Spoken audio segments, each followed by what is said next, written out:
Introduction. When physics decides who sleeps and who freezes. It's 3 a.m. The city is no longer about lights, money, or movement. At this hour, it becomes something else entirely. A cold, silent laboratory of physics. When the temperature drops into the single digits, the sidewalk beneath you stops being pavement. It turns into a heat sink, a thermal vampire quietly pulling warmth out of any living body that touches it. And in these hours, the difference between comfort and danger isn't decided by brand names, logos, or price tags. It's decided by physics. You've been taught that survival is something you buy, that a $300 four-season tent stitched with ripstop nylon and aerospace aluminum is the final word against cold. But here's the uncomfortable truth. On the coldest nights of the year, while well-equipped campers shiver inside expensive gear, there are people in this same city sleeping through the night in shelters that cost less than a warm meal. They don't have Gore-Tex. They don't have high-tech insulation. What they have is $30 worth of discarded materials and a ruthless, experience-driven understanding of how heat really moves. They understand something most people never learn: how to build a microclimate. Tonight, we're going to break that system down. Not with marketing language, with physics. We're going to look at how cardboard, plastic, and cheap Mylar, arranged the right way, can outperform gear that costs 10 times more. We'll uncover how conduction steals heat, how convection strips it away, and how radiation quietly carries it into the night sky. Because when the temperature drops, the cold doesn't care who you are. It doesn't care what you paid, and it doesn't negotiate. Physics doesn't lie. 1. The single-wall trap. How convection steals your heat. Let's talk about why a normal tent fails. It doesn't matter if you paid $50 or $500. If it's a single-wall tent, thermodynamically, it's a thin sheet of fabric trying to separate your 37 degrees Celsius body from sub-zero air. And that's a losing fight. Here's the part most people don't feel until 3 a.m. When wind hits the outside of your tent, it strips away the tiny layer of warmer air clinging to the fabric. That's forced convection, and it accelerates heat loss fast. Inside the tent, the air you warm with your body rises, touches the cold ceiling, chills instantly, and drops right back onto you. So you're not sleeping in a shelter, you're sleeping in a convection loop designed to freeze you. Now here's what the reluctant engineers on the street figured out. They don't beat the cold with better fabric. They beat it with geometry. They create dead airspace. And the method is almost embarrassingly simple. Put a small, cheap tent inside a slightly larger one, or drape a heavy, non-breathable tarp over your shelter, but keep it from touching the inner wall. The goal is a consistent gap of about 6 to 12 inches, roughly 15 to 30 centimeters. Why does that gap matter? Because air is an incredible insulator. Only when it's still.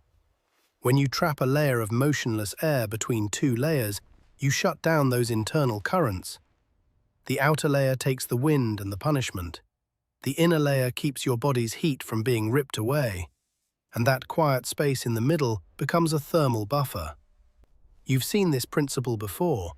Double-paned windows. Same physics, different place. And when it's built correctly, even with thrift store materials, this two-layer setup can hold the inside around 15 to 20 degrees Fahrenheit warmer than the air outside, without any heater at all. Just your body, just metabolism, just trapped air doing its job. So here's the question. If a simple gap of still air can change the outcome of the night, why are so many people paying hundreds of dollars for a single wall that can't? 2. The ground is a heat thief. Why you freeze from below. You can block the wind perfectly and still lose the night. Because the enemy isn't always the air around you. Sometimes it's the surface beneath you. Concrete, asphalt, frozen earth. They look harmless, but at 3 a.m. they become a conductive predator. a heat sink with massive thermal mass ready to pull energy out of your body, roughly 25 times faster than air. That number matters because it means you can feel protected up top and still get drained from below until your core temperature starts slipping. And here's the cruel trick. Your sleeping bag can't save you from this by itself, no matter how expensive it is, no matter how much down it contains. The moment you lie down, your body weight crushes the insulation under you. The loft disappears, the air pockets collapse. And once those air pockets are gone, you're basically lying on a cold slab that never gets tired of stealing heat. So the outdoor industry sells you the answer, an inflatable sleeping pad, often over $100. But the street has a different solution, cheaper, tougher, and strangely elegant. Corrugated cardboard. I know, it sounds like trash, but it's not. Cardboard is an engineered composite. The magic is in the corrugation, those fluted channels sandwiched between flat layers. Those flutes trap long pockets of air, and still air is the best free insulation you'll ever find. One sheet might only give you a modest R value, around R3 or R4, but the people who've lived through winter nights know something important. Stacking changes everything. The hack is simple, 4 to 6 layers under your bedding, but the real skill is how you stack it. You alternate the direction of the flutes. If one layer runs north to south, the next goes east to west. That cross-corrugation does two things at once. First, it builds structure, so your hips and shoulders don't crush the air pockets flat. Second, it breaks up thermal bridges, turning the stack into a complex maze of trapped air that resists heat flow. Done right, it starts to rival high-end foam pads, not because it's fancy, but because it obeys the same physics. But physics also gives you a warning. Cardboard is cellulose, and cellulose loves water. It wicks moisture from frozen ground, and it can absorb sweat too.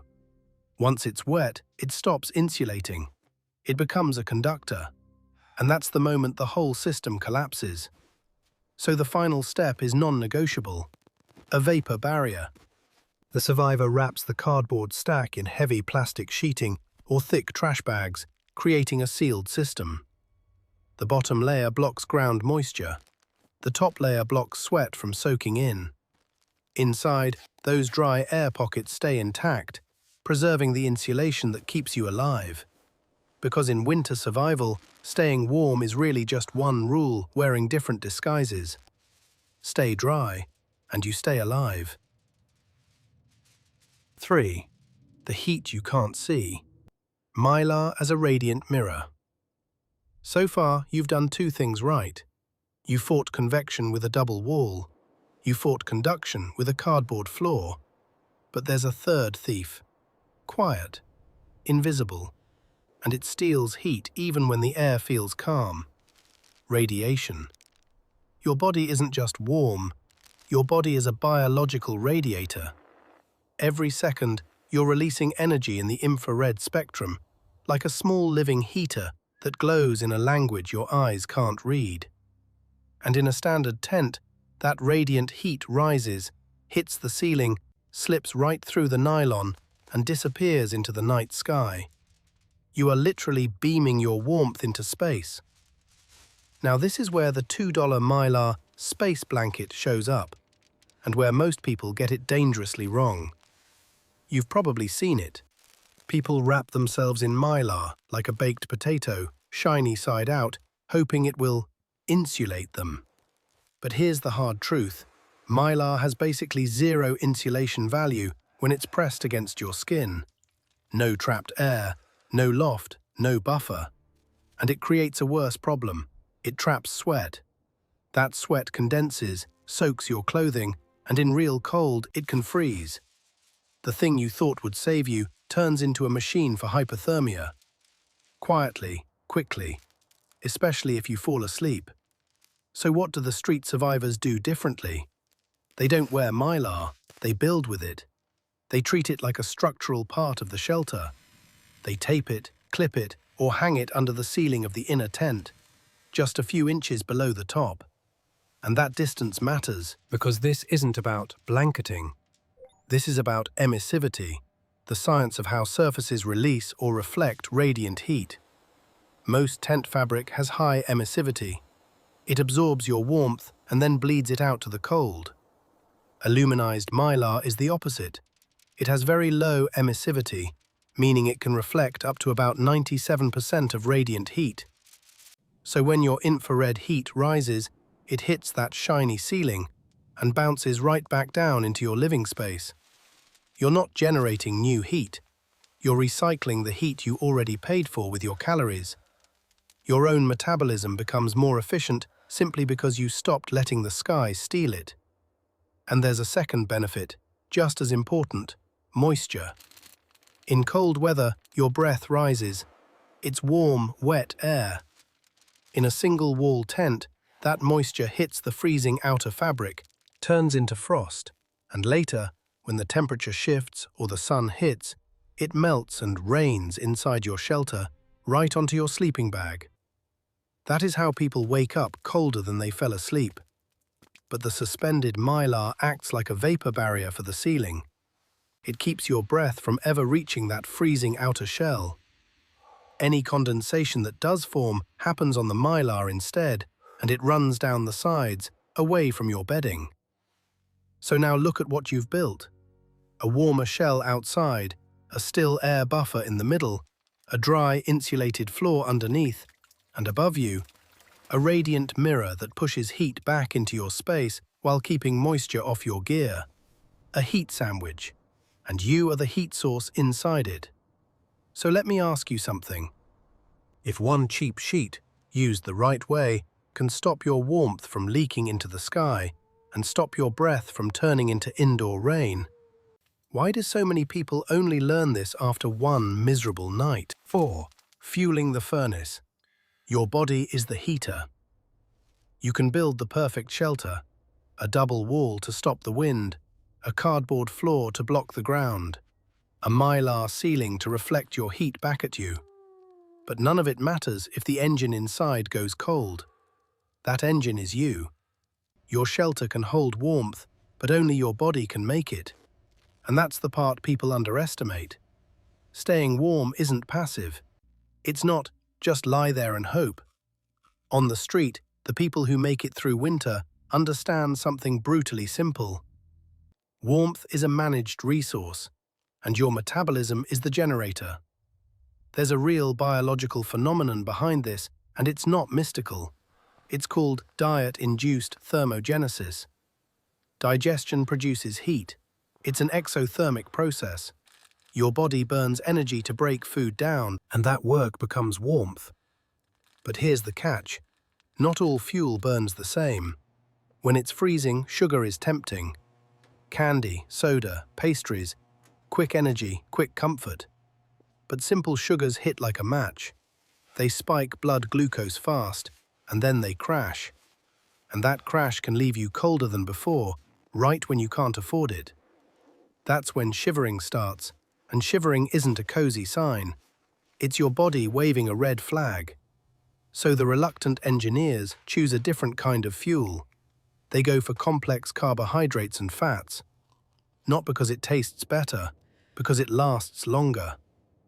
Peanut butter, nuts, even blocks of cheese. Those foods are prized for two reasons. They're dense and they burn slow.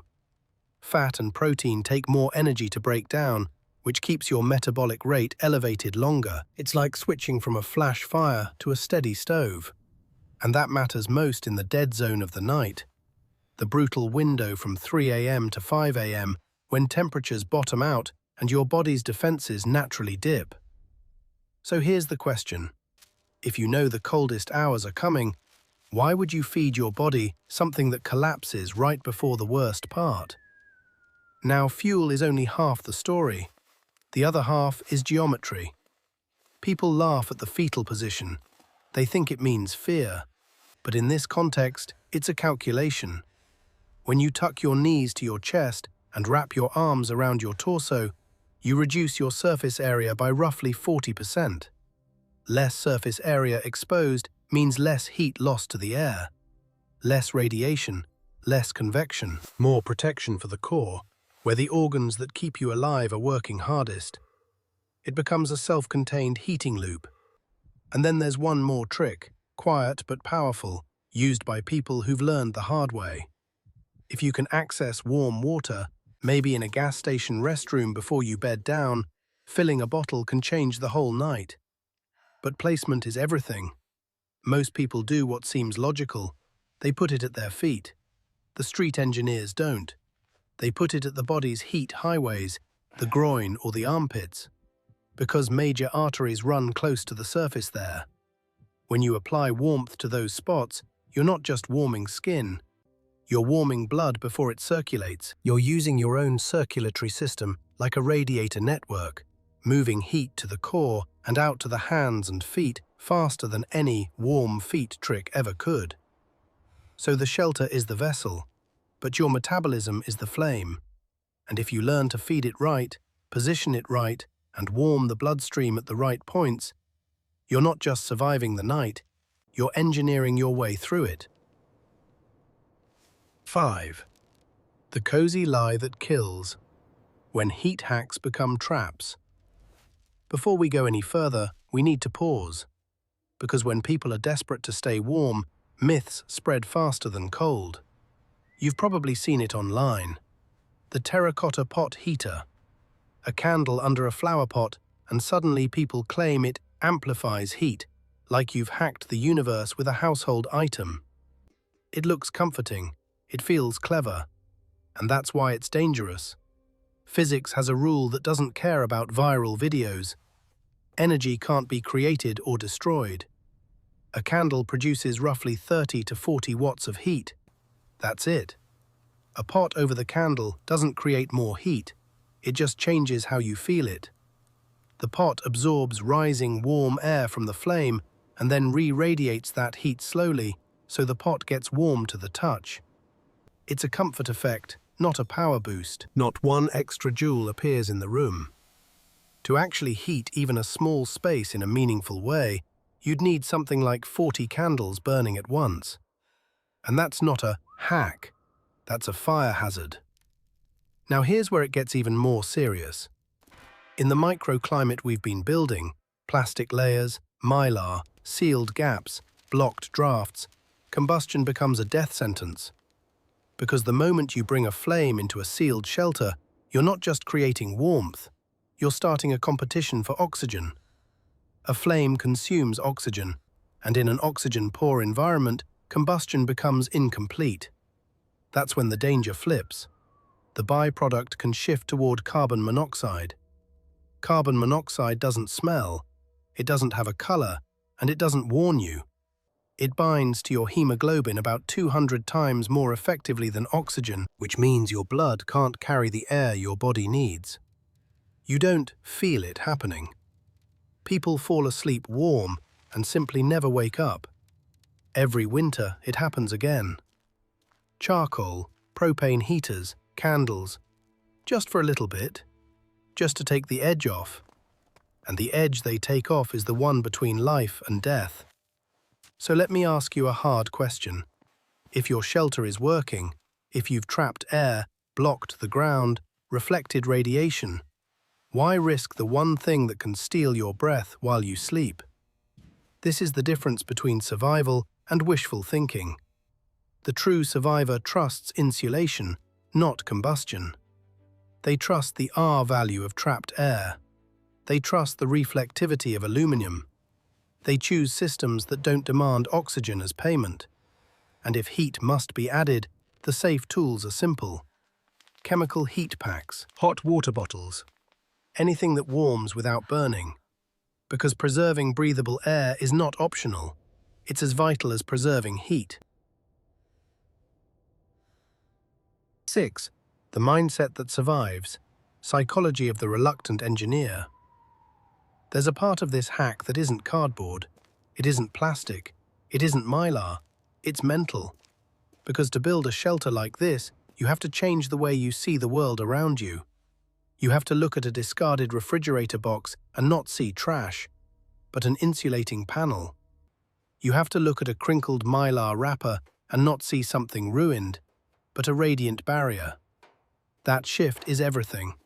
This is the mindset of the reluctant engineer. Not someone playing a survival game, not someone doing a weekend challenge. Someone who refuses to accept the environment as it is because accepting it means freezing. So they do something else instead. They manipulate reality. Quietly, practically, with whatever is in reach. And here's the truth most people don't hear until it's too late. Cold doesn't just attack your body. Cold attacks your decision-making. When the temperature drops, your nervous system wants to panic. The sympathetic system floods you with adrenaline. Your thoughts speed up. Your hands shake. Your mind starts running worst-case scenarios on repeat. But panic burns energy. Panic makes you rush. Panic makes you skip steps. Panic makes you do comfort actions that feel good in the moment but cost you later. And on a freezing night, later can arrive fast. The people who make it through winter tend to share one trait. They stay calm on purpose. Not because they're fearless, because they're trained by necessity. They treat their body like a dashboard. They're always checking the gauges. Am I getting cold or just uncomfortable? Am I sweating inside my layers? Is the wind shifting? Is my shelter still sealed? They know what the body will do next, and they act early. Because once shivering starts, you're already paying interest. Shivering is the body's emergency generator, heat through friction. It looks like a solution, but it's actually a warning light. It burns calories fast. It drains your reserves at the exact moment you need those reserves to last until dawn. So the real goal isn't endure shivering. The goal is to stay ahead of it. That's why the discipline matters. You layer up before the chill sets in, not after you're already cold. You eat before hunger hits, not when your body is already dropping its output. You build the shelter before the sun goes down, not when your fingers are stiff and your brain is rushing. It's anticipation. It's doing the boring, unglamorous steps early while you still can. So let me ask you something that sounds simple, but isn't. When you feel the first hint of cold, do you react or do you prepare? Because that difference on a winter night is the line between a long, controlled night and a night where the cold starts making decisions for you. 7. Morning proof. Warmth isn't bought, it's built. When the sun finally rises over the city, something subtle happens. Inside that improvised shelter, the temperature starts to climb. Not because someone flipped a switch, not because there's a heater hidden inside. It's the greenhouse effect, those first rays hitting the layered walls, warming the air you fought all night to keep. And then the survivor steps out, breath steaming, morning light on their face, the city waking up around them like nothing happened. But something did happen. The difference between misery and comfort, between danger and survival, wasn't decided by a price tag. It wasn't decided by a logo. It was decided by knowledge, and the discipline to apply it when it mattered. That's what the $30 hack really is. Nested layers to kill the wind, cross-corrugated cardboard to block the ground, a suspended Mylar ceiling to reflect heat back and keep moisture from raining inside. Function over form. A system built by people who can't afford to be wrong. And maybe that's the hardest thing to admit. The laws of nature don't care who you are. They don't bend for status. They don't respect expensive gear.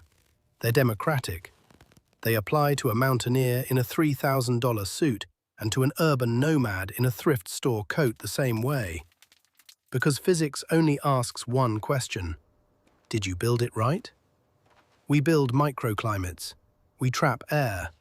We reflect radiation. We slow conduction. And when you understand those 4 ideas, the world changes. You stop shopping for survival and you start engineering it. So the next time you pass an encampment, look closer than you normally would. Look at the layers. Look at the materials. Look at how the walls are spaced. Look at what's on the ground. Look at what's hanging overhead.